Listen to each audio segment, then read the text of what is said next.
Hello, friends. Hello, our viewers, listeners, and people all around the world, and in Bulgaria especially. This is one more of our international series episodes of the Legends podcast, which we, together with our producer, Mr. Veselin Vълчев, are going to make with a speaker, a guest, which we are honored to have. Thank you for your time, Mr. Elie Pieprz, Director of International Relations of Israel's Defense and Security Forum. Elie has a long career in politics and in public service, so to speak. He was a campaign manager in several campaigns in the United States and throughout the world, so definitely a person who is well aware of politics, both domestic and globally. And once again, thank you for your time, and we are honored to have you as a guest here. Welcome. It's a pleasure to be here. Thank you for having me. The situation around Israel is pretty tense in the past 2 years. Not only, but especially in the past 2 years.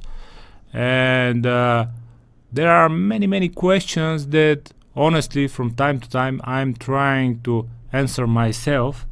And from time to time, it's pretty difficult. So let me play the devil's advocate today and try to clear some of the main issues around this conflict, which are from time to time fueling the waves of anti-Semitism that we are seeing throughout the world. First of all, isn't the reaction, we are not arguing at all about whether it's justified or not, but isn't the reaction of the Israeli government, the IDF, the Israeli military forces in Gaza exaggerated, too big, I don't know how to formulate it, maybe too severe. Right. How do you explain it? Is it proportionate to what has been done to Israel from Hamas on October the 7th? And how is basically leveling Gaza somehow a proportionate reply to such terrorist act?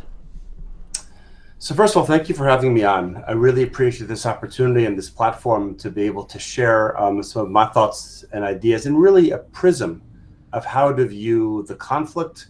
As you said, not just the last few weeks when Israel engaged directly with Iran in real combat, really for the first time, but really going back the last 90 weeks of this war since October 7th. Proportionality. Proportionality is not typically, I don't think there's too many other conflicts where proportionality is the word that you would use, is a metric that you would use to try to apply how a war is happening. Frankly, it is the threat of disproportionality that discourages countries, or in this case, rogue non-national entities, from actually going to war in the first place. The reason why a small country doesn't attack a big country is because they know they will be disproportionately responded to, and they won't happen again. The reason why World War II ended was initially the way the Allies treated both the Japanese and the Germans. Kind of at some point, those actions were very almost disproportionate. There was no way that those countries would be able to respond. The key to look at in Gaza is who is the enemy that Israel's fighting against. Israel's fighting against a terror entity that has spent the last couple of decades integrating and building their military capabilities within the civilian population. Some of it could have been said to have been done without necessarily the consent of the people, but that is something that is many years ago. The reality is that while the Hamas initially wrested control from the Fatah, the more moderate, presented as more professional Palestinian leadership in Gaza back in 2007, they ended up actually winning elections So they were voted in by the Gazan people. And since that time, they have been building all sorts of military infrastructure within the Gazan society, whether it is building a network of tunnels that are larger than the London Underground, the London subway system, London larger than the New York subway system. This is what they've been doing. People know it. It's never been a secret. People know that they are using hospitals as their military command center, or at least underneath the hospitals. This has never been a secret. And to demonstrate how much this is not a secret, we regularly have images and messages coming from Gaza. Not surprisingly, similarly, in the last few days, we've had similar messages, and actually entire rally coming from Iran, where you have mothers holding babies, talking about how we're not afraid to martyr, we're willing to martyr more and more. The issue that we're dealing with is that we have a culture, a society. You can argue whether it is how much of the overall society is part of this, but there is a significant amount of the society that values the idea of destroying Israel, even at their own self-destruction. This is something that the West has a difficulty with, because that's not our value system. Our value system, and I consider Israel as part of the overall Judeo-Christian West, the idea that we value life, and while there are certain times, there are things that are worth potentially sacrificing one's life to, we don't martyr ourselves in that way. Unfortunately, Israel is fighting an enemy that values the idea of being martyrs. And sometimes these martyrs are people who are choosing to do so. So you could join Hamas as a terrorist, integrate yourself into society, and understand that the goal is going to be for Israel to try to harm civilians so that they will be able to break up and to try to destroy Israel's secret sauce or secret strength. And what is their secret strength? Is it the Israeli intelligence? Is it the Mossad? Is it Israeli ingenuity? Some of it is yes, but there's another part of it. It is that Israel has strong allies throughout the free world, whether it's the US, whether it's many in Europe. And every time there are scenarios, every time there's a situation where there are civilian casualties, and that makes it into the media, these are things that make it difficult for Israel's ally to stick with it. And trying to fray the relationships that Israel has with its allies is a very big part of their overall strategy, which is to try to isolate Israel. So there were times that they were trying to isolate Israel, delegitimizing Israel, trying to boycott Israel. Yep. And that had a certain level of effect, kind of has gone away. But then they've now moved towards trying to really create real friction and real fissures between Israel and its allies. And why did this become such a huge need or necessity for Israel's enemies, for this Iranian axis? Because they saw how clearly how so many regional Middle Eastern Arab Muslim nations wanted to ally with Israel. We saw the Abraham Accords back in 2020 with the United Arab Emirates. You saw Morocco, you saw Bahrain, you saw even South Sudan. You saw these countries that wanted to come closer to Israel.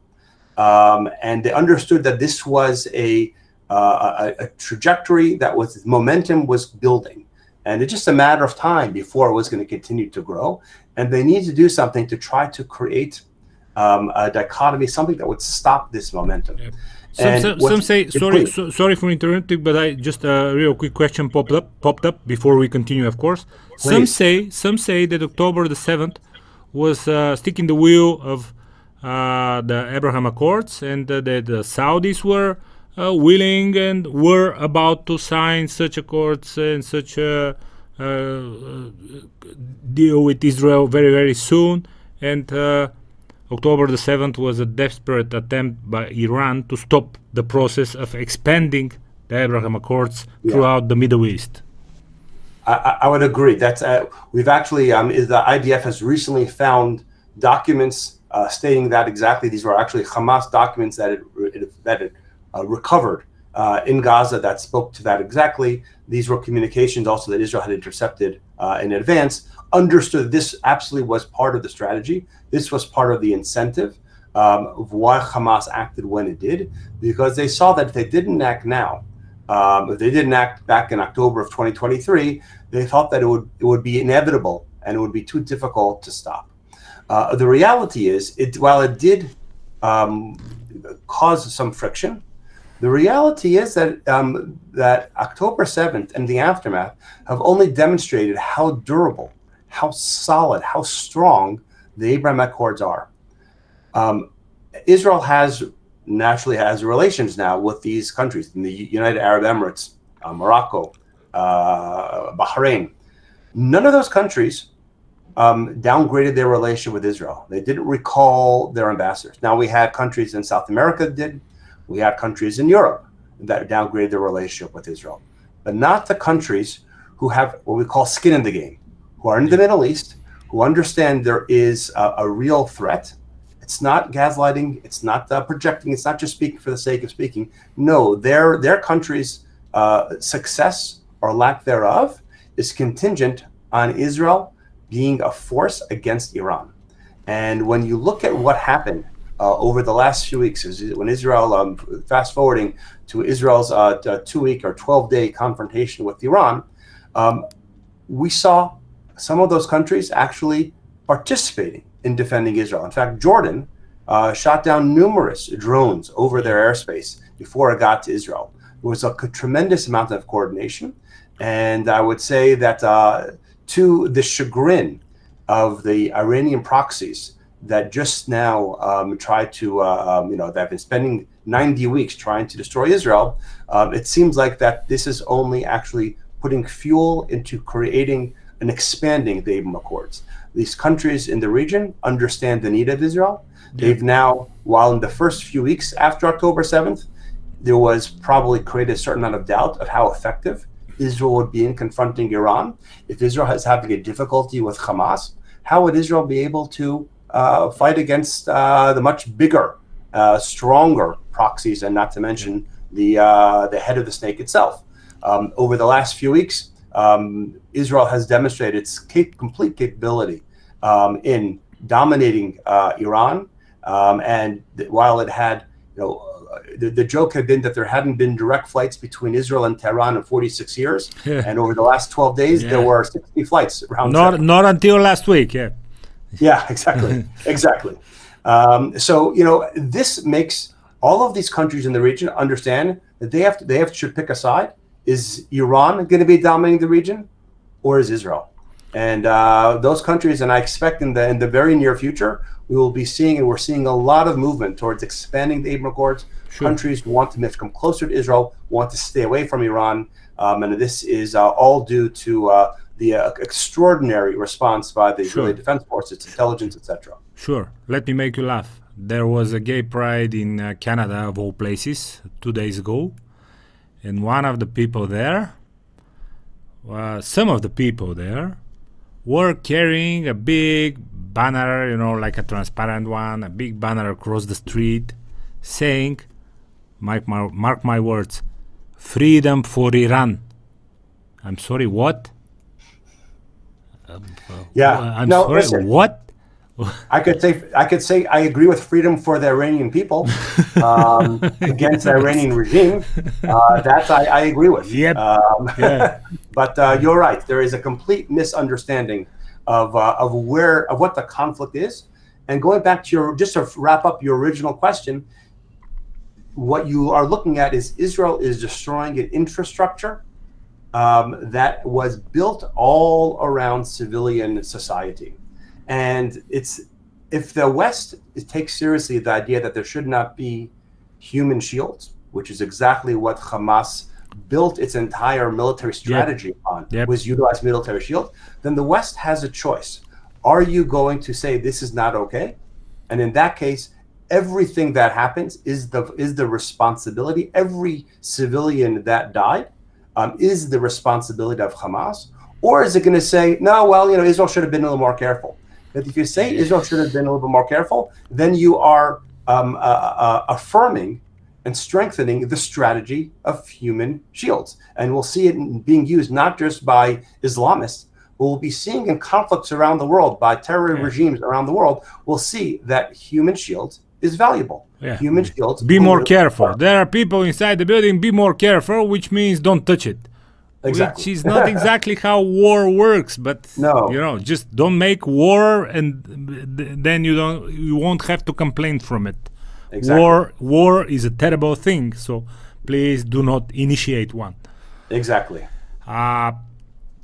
So the propaganda against Israel is flourishing in the Western world, which is really mind-boggling. I cannot comprehend it. But I don't know who is paying it, who is organizing it, who is sponsoring it, who is promoting it, who is pushing it, who is helping it. Honestly, I don't care. But every time that some person living in their comfortable little house with their kid in their comfortable little private school with their secured street and fences around the houses and everything, and every time that some of these people says on some Western television, usually, look, you have to understand these people. They are doing this as a resistance. It is justified because they have been put it there by the evil Israel in this open-air prison camp. And if you live there, you will probably start looking for a gun yourself. This somehow killing innocent people in their house, shooting their children, their dog, and other monstrosities. Somehow it became a resistance, a justified resistance, because you, my friend, have put these people in an open-air camp. And they have, obviously, I don't understand that logic, but obviously they have nothing to do but shoot at Israeli civilians. So is it an open-air camp? Are you able to do that? Doesn't it have as a border Gaza with Egypt as well? If it's an open-air camp, which is not, it's open-air prison, which is not, is the Israel the only one to blame? If it was true, if it were true? It is such a common refrain that people don't even bother, like you mentioned, even to take a look at the map, because while Gaza is a tiny little area, barely 10 kilometers across its width, really a small area, but as you pointed out, one of its borders is with Egypt, and actually one of the major challenges. And I would say one of the major concerns when you look at how the war developed, slightly after there was, the Russia-Ukraine conflict, where you had so many Ukrainians fled from Ukraine, civilians fled from Ukraine, and you didn't see the neighboring countries close their borders and prevent civilians from leaving. No. In this case, we had a situation where it was quite the opposite. Sorry for interrupting you, but it was quite the opposite, because we have invited and accommodated here hundreds of thousands of Ukrainian refugees. Sure. The Romanians, the Polacks, the Hungarians, everyone did that. Everyone did that. It was some form of solidarity. People were inviting them to come and doing their best to accommodate them and to help these desperate people who were basically fleeing from war. Correct. And unfortunately, Egypt refused to open their borders, refused to allow civilians to flee. Why? Because they understood that if they would allow Gazans to leave the region, they would be seen as undermining the quote-unquote Palestinian narrative, because that would allow Israel to target just Hamas terrorists without having the benefit of having civilian casualties. Plus, it will bust the myth for the open-air prison. Exactly. So it is quite, we've seen now over the last few weeks, the U.S. and Israel have put together what's called the Gaza Humanitarian Fund, which is a nonprofit organization which is distributing humanitarian aid to Gazan civilians outside of the influence of Hamas. And that's also been one of the claims against Israel, is that they're not allowing in humanitarian aid, which frankly, a fair, since the civilians have not separated themselves from the military's situation, then Israel should not be under any obligation to provide humanitarian aid to even civilians, because they're not separated from the military. Yeah. We continue to feed them. The quote unquote, we have many of our Israeli hostages were housed and were controlled by quote unquote civilians. Even some of them actually quote unquote journalists who were so, you know, Israel has been very, very bending over backwards to try to provide humanitarian aid to allow those who are claimed to be civilians, even if we think that they might even be part of the military of Hamas. We are, you know, still providing some humanitarian aid. But for the last year, as the humanitarian aid has been going in, it's constantly been taken over and pillaged by Hamas, which allows them to maintain control over the society, over the population. And that really is the key, because at some point, yeah, but the civilians, exactly, that is the key, because you are precisely right about the civilians. I'm tired and bored of reading the headlines and the articles here saying that many civilians, that many civilians. There was this case around a month ago where a huge chunk of Hamas's leadership was found by the Israeli intelligence, and they were all blown up in the basements of a said hospital somewhere in Gaza. And here on the next day, trust me, the headlines were another 100 civilians murdered by the cruel Israeli army. I'm sorry, what? What do you even mean? Another 100 civilians murdered by... But civilians, it's a big issue in Gaza, because there is no official army, or there is some tiny one. There is no official police, or there is a tiny one.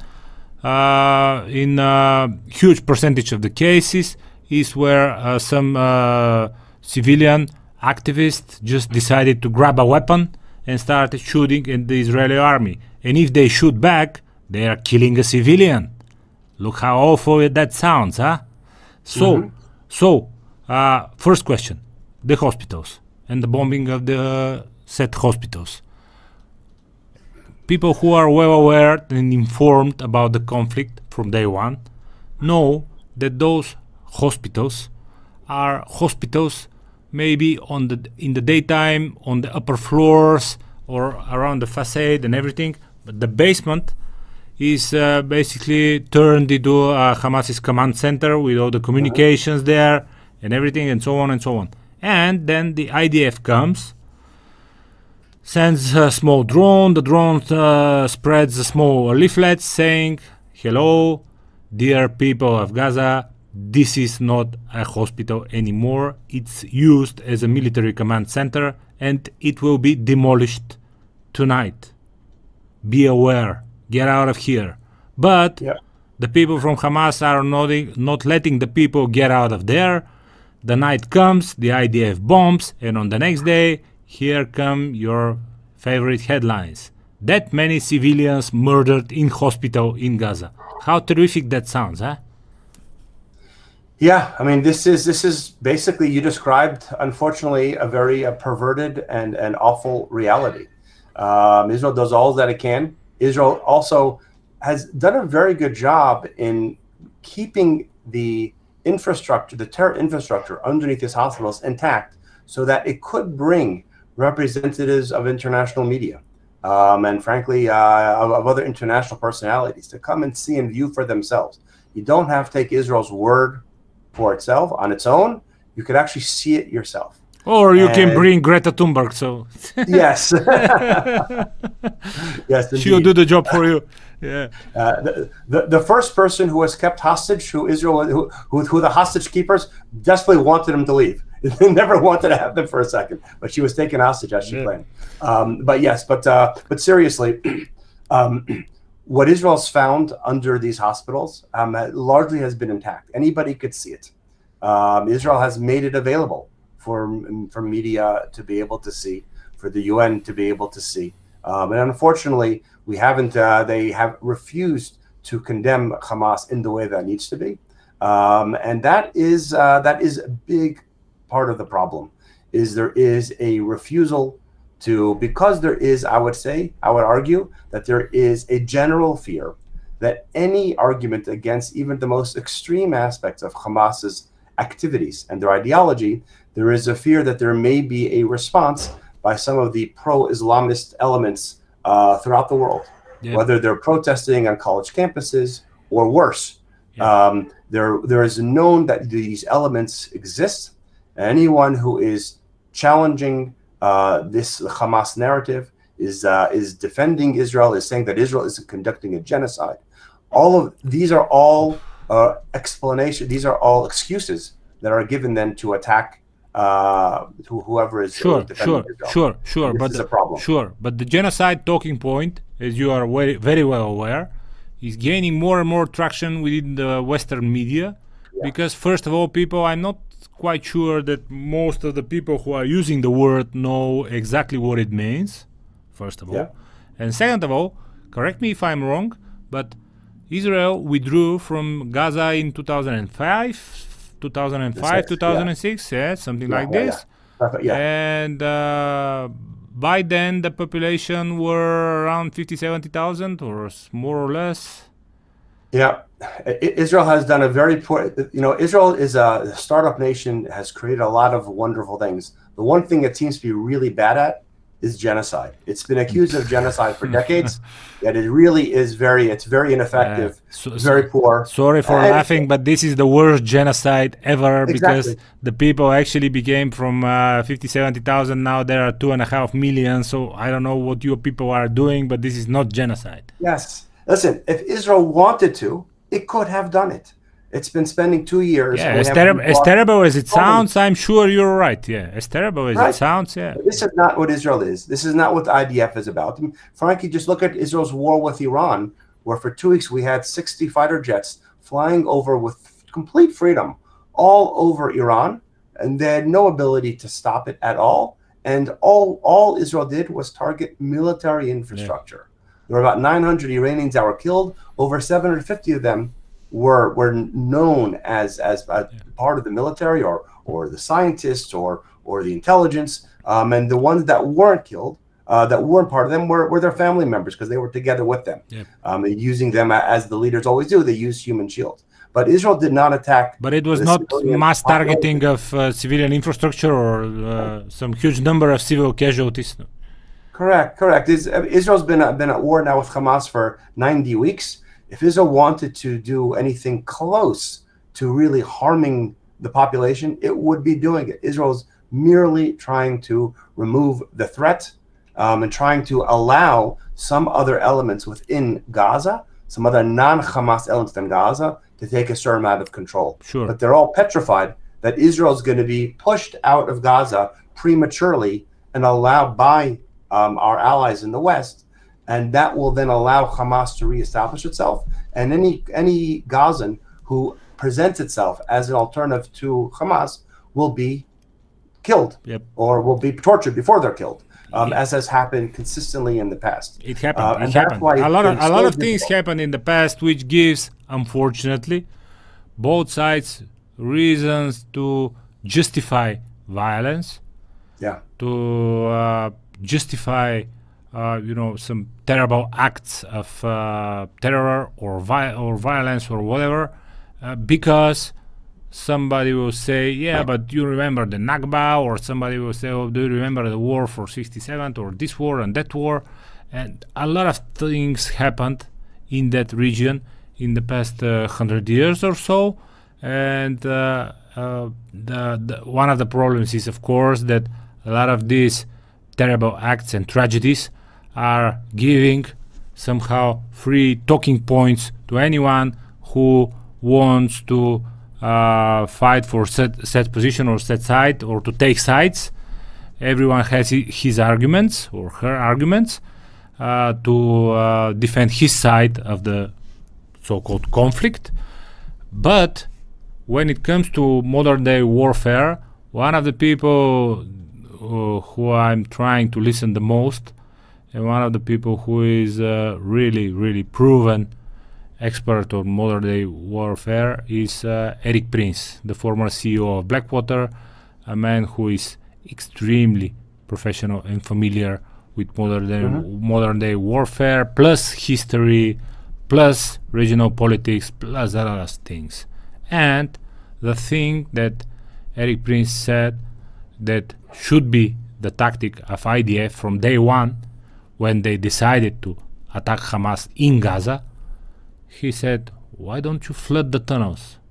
It's very close to water, you have unlimited amounts of water, we have modern day huge water pumps, we can flood the tunnels, then we will take them out on the surface first of all, or they will drown, who cares, but we will destroy their infrastructure, we will make the tunnels unusable, we will destroy what's in the tunnels, you know, arms, computers, security cameras, whatever, they will be destroyed by water, and you will have no civilian casualties whatsoever.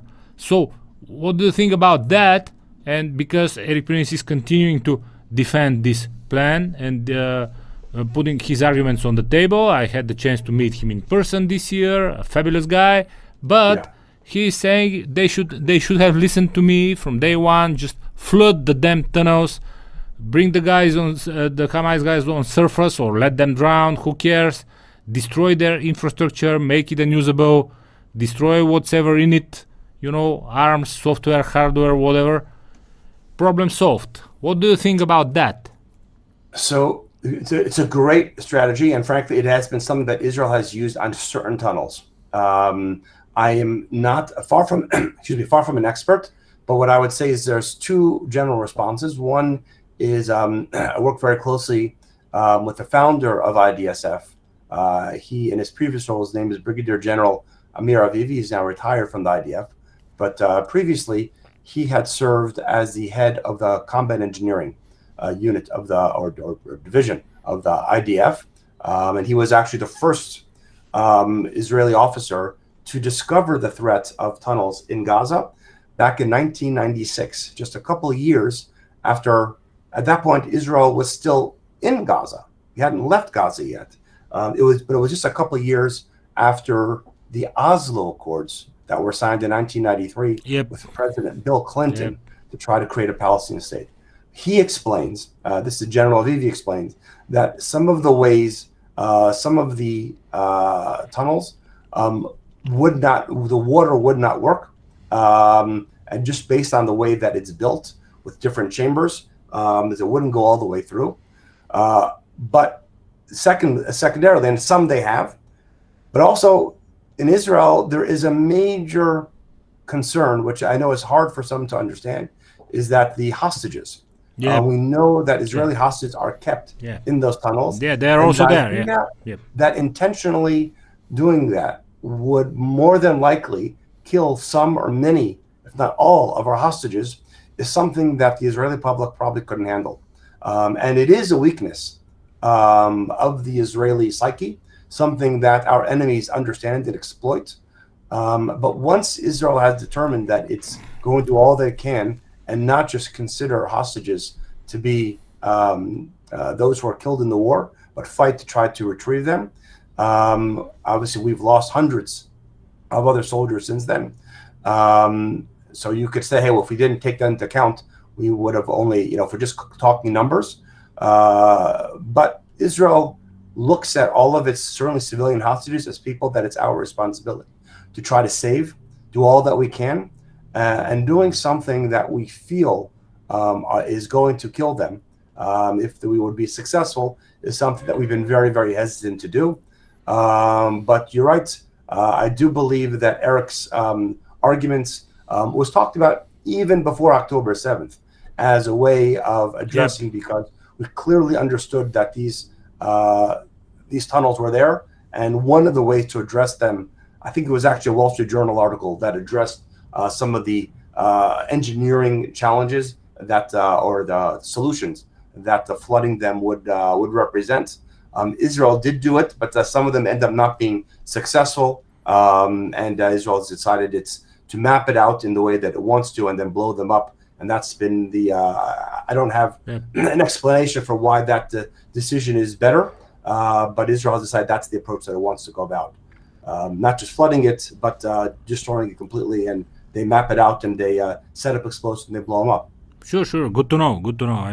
I was just wondering what your stance is on that issue, but it's always good to know. But let me get back to you regarding the hostages. People quite often forget that there are still hundreds of hostages who spent, unfortunately, God bless them, but who spent hundreds of days in being captivated by Hamas in some tunnels or God knows where.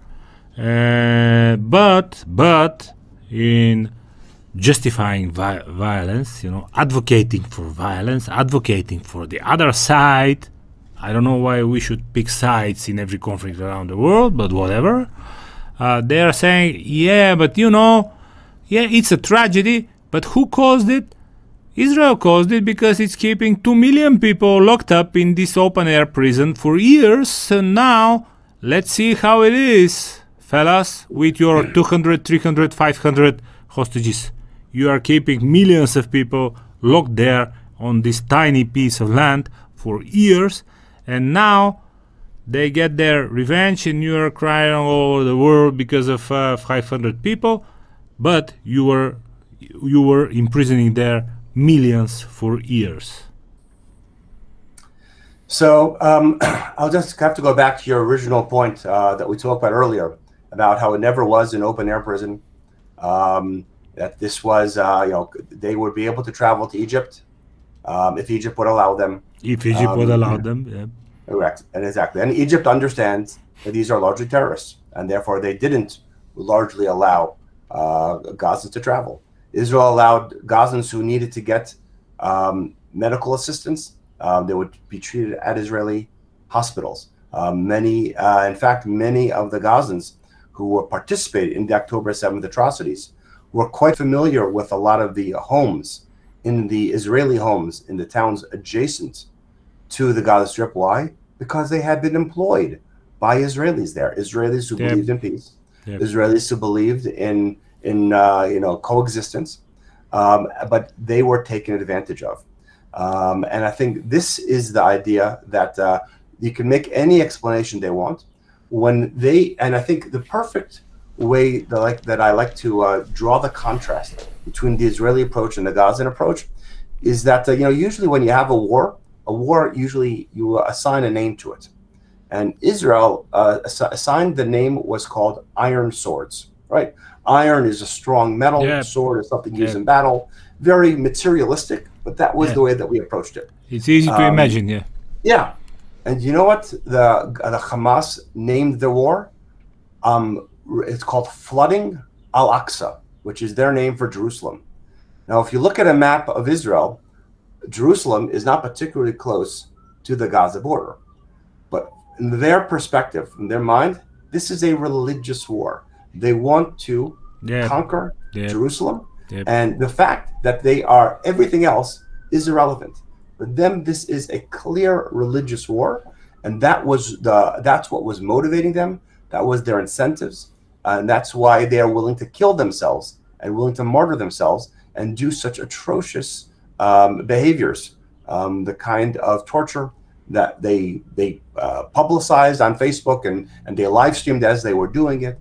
Just atrocious behavior. But unfortunately, it is a very corrupt and it is a very, I would say, an evil approach, and one that needs to be combated, one that frankly needs to be destroyed.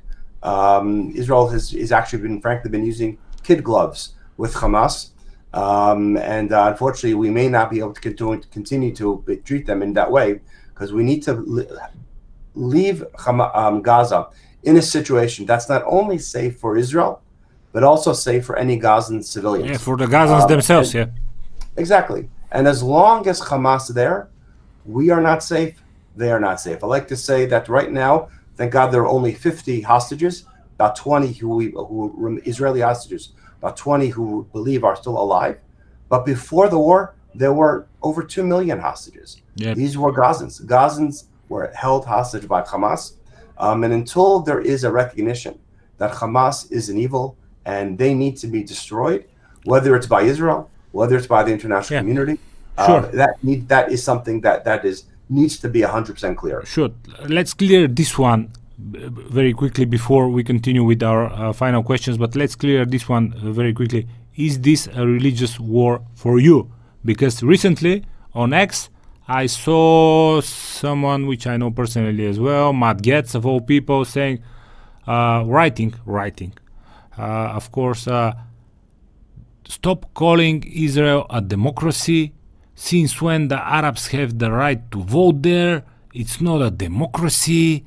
It's a mono-ethnic, mono-religious state. This is not a democracy. Do you know that Arabs have no rights on the West Bank or in Israel, and so on and so on? And I said, do you know that they have the right to vote, and they have their own party in the Knesset? But is it a religious war for you? How do you view this conflict and its two sides? So your points are very well taken about how Israeli Arabs have the right to vote. Israeli Arabs are in the Knesset, the Israeli parliament. Israeli Arabs sit on the Israeli Supreme Court. They have all sorts of options, all sorts of benefits. The one thing they don't have is all of the same responsibilities as the Jewish Israelis have, which include being forced to serve in the military. Now, most Israelis see this as a great opportunity, as a benefit, as a chance to serve their country. However, for Israeli Arabs, there's an understanding that it might be difficult for them, so we don't make that requirement. So they get the benefits of citizenship without all of the responsibilities. So I think it's important to phrase it that way.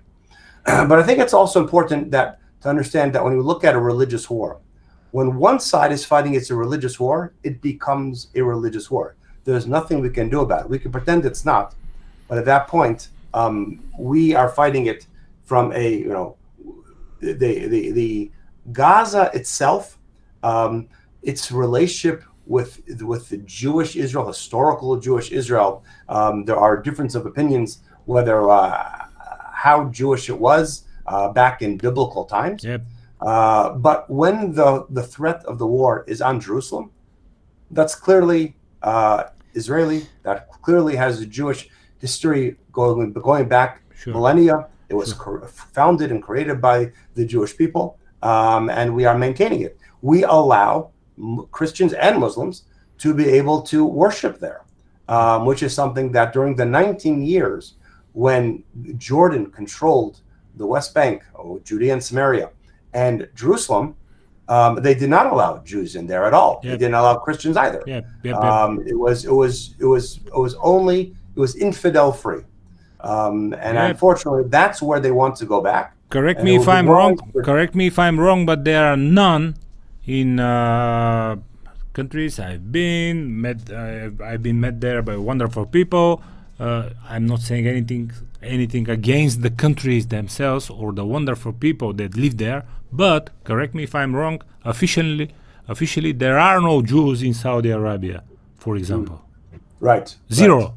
Yeah. And I haven't seen a single headline in some media calling Saudi Arabia a fascist country or some chauvinist or whatever. All people say is, leave them alone. It's their culture. It's their decision. Leave them alone. Okay, leave us alone as well. There were thriving Jewish communities throughout the Middle East, throughout Muslim countries, until 1948, largely. And then when Israel was established, they took out the wrath and they kicked out most of the Jews there, and then the rest of them were butchered. They left so many valuables, all their assets, and they just fled with very little after been living there for a very, very long time. We know our history. Then there was the Nakba. Then there was some terrible things that happened from both sides, and it was a long conflict. But it was always somehow the difference is that as we see it today, by some there Arab are 2 states. million Israeli Arabs who have citizenship in Israel.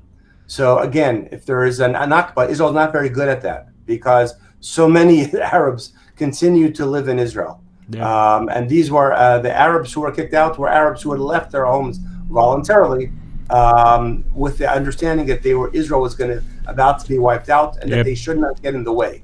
Yep. That really was the general case of how the quote-unquote Nakba happened. And then when Israel was not wiped out, and there was no genocide of the Jews, all of a sudden Israel is not going to try to track down who these Arabs were and try to bring them back. Okay. No. When wars happen, especially when you lose a war, there are consequences. And part of it is that you don't get the home that you were living in for 10, 20 years. Plus, don't start one if you're not ready. Exactly. Exactly. Don't start one if you're not ready. Even if you are, it's very arguable and questionable whether you should start it or not. But if you are not ready, don't do it, because you can see the consequences now. So, two final questions. First one. I have always wondered, especially in the last decade, especially after the Israeli withdrawal from Gaza and when Hamas won the elections there and formed their government, I have always wondered, what do people mean exactly when they say a two-state solution? Because you have Israel, which is obviously one of the states, you have the West Bank under Fatah, and then you have Gaza under Hamas, who will kill Fatah in the moment they see them.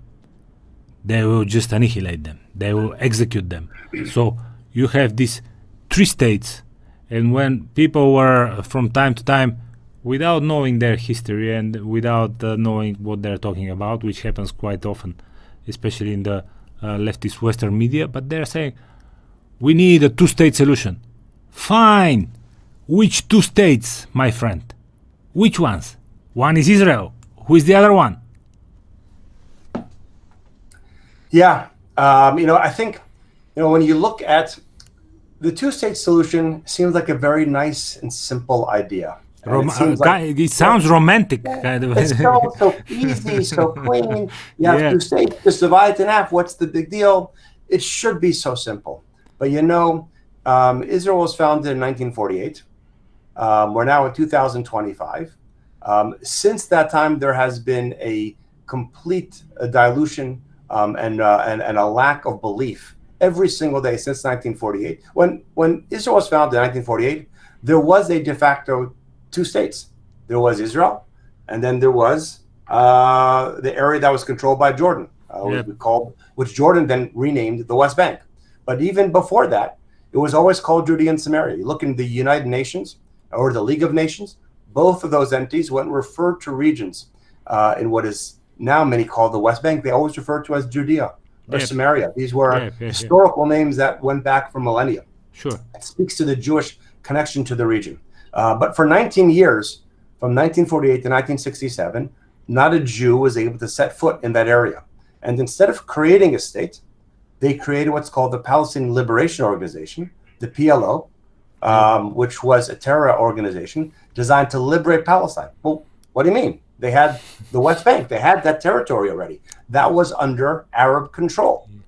In their mind, the liberating Palestine was Tel Aviv, was the rest of Jerusalem, was everything, was the rest of Israel. So there was never the idea of a two-state solution, of creating a Palestinian state, was never actually about creating a state. If they wanted, they could have had it. But There's never been a group of people who were offered a state as often as the Palestinians who've never taken it. Unfortunately, you are right. They are looking from time to time. They are looking like people who need a cause in order to be able to sell it to the world, received help from the world, and then what happens with the help? Some penthouses in Qatar, some yachts here and there, some kids, living the life of a multi-billionaires, sharing some amazing pictures on Instagram. But they need a legend to sell. We need liberation. We need freedom. And now I'm thinking of there was a very long interview of Jared Kushner with Lex Friedman like 2 or 3 years ago, when Kushner showed a detailed knowledge of the region and the region's history, a very detailed knowledge. And he said, look, we immediately saw that there was something funny happening because we invited Bibi to DC and he came with the regular airlines, and then we invited Mahmoud Abbas to DC, the leader of the PLO, and he came with his private Boeing. So I said, wait a minute, what's happening here? So the tyrant comes with with the coach of the regular airlines, and the victim comes with his private Boeing. Something is not adding up. What's happening here? Yeah, I think the narrative has just left the entire Middle East, and it now is moved into people outside of the Middle East. When we created the Oslo Accords, the only reason why you could have this kind of agreement is if you leave the heat of the Middle East, go to Oslo, sit in a what's it called, a hotel room, and try to hash out how people should live together. But it's completely inconsistent with what's happening on the ground in the hot Middle East. Yeah. And I think one of the things that I think has happened is that they're seeing more and more Palestinians who are saying they are petrified of a Palestinian state. They know that eventually it will be taken over by autocrats, by people who will continue to torture them, by Islamists, and they want to tether their future more to Israel. And I think of those people, I think we're going to see that become more and more. It's becoming more and more stark. You look at how strong Israel has, what Israel has done over the last 2 years, how Israel has respected the Druze, a indigenous ethnic group that lives both in Israel and in Syria. And Israel has been protecting the Druze from Islamist elements in Syria and elsewhere. Yep. And I think that's something that outside of Israel doesn't get a lot of attention. But inside this region, you see many Palestinians who are saying, one second, maybe Israel will treat us as an indigenous ethnic group, that as long as we don't threaten Israel, Israel will protect us. I think you're going to be seeing that happening much more, and you're going to see that narrative is going to be coming out, and that's going to compete with the Palestinian narrative, which has the one thing, the Palestinian narrative has failed for over close to 100 years. Yeah, let's see how it goes, because you're very right. It's not a hard choice if you can live in a Western democracy, in a free state in the Middle East, and if you can live in some Sharia law, Islamist radical monarchy in the Middle East. I'm not quite sure it is a particularly hard choice. It's very easy to make your choice. So I think more and more people who live there, who know the region, who know the history, will start sympathizing Israel for all the freedoms that you're giving, because a lot of people in the West don't understand that the activists who are making these marches, squares for Palestine, will be executed on spot if they do such march in Gaza, in Palestine. Agreed. And I think as we see the Abraham Accords expand, you can be queer in Vancouver or Toronto, but you cannot be queer in Gaza, which you are supposed to protect with your crazy march.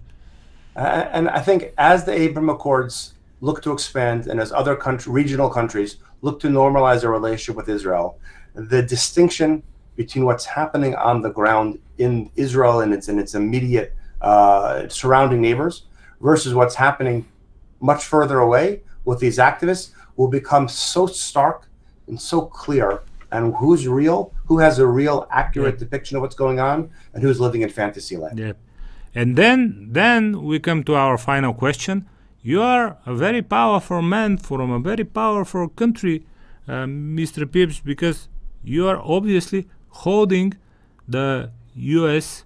by the throat, and you are telling the United States government, Senate, Congress, President, whatever, presidential administration, Pentagon, or whoever, to jump anytime you say hop. You say hop, then jump. They jump. Is it that simple? Because when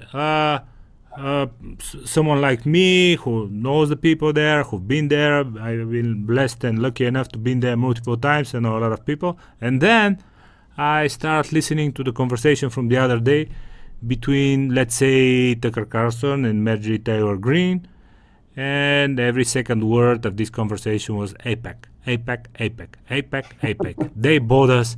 They made our politicians dependent on them. Our politicians have been bought. They sold out. they are lobbying AIPAC this, AIPAC that. I've been to AIPAC, and honestly, all I saw there was a very intelligent people who play the game by the rules. Since when AIPAC became such evil, and since when you grabbed the American government, presidency, whatever central authority by the neck and started to giving them commands which they, just execute without even raising questions? Yeah, so many fallacies, and people try to explain so many things that they don't like, and they try to create some sort of narrative because they can't just accept reality. But the reality is, the United States of America made a determination that Iran getting a nuclear weapon is a threat, not just to Israel, but to the United States of America. And I think that is the key that many people have a difficulty with accepting. President Trump is, he ran on a campaign, not make Israel great again, but make America great again. And I don't think that he now all of a sudden got co-opted into doing something to help Israel. No, he sees Israel as a strong ally, particularly year after October 7th, where Israel demonstrated its abilities. It demonstrated its abilities to destroy Hezbollah, really put the hurt on the Houthis in a way that most of the international community hadn't done so. Obviously, we haven't finished up with Hamas, but we've done a phenomenal job there as well.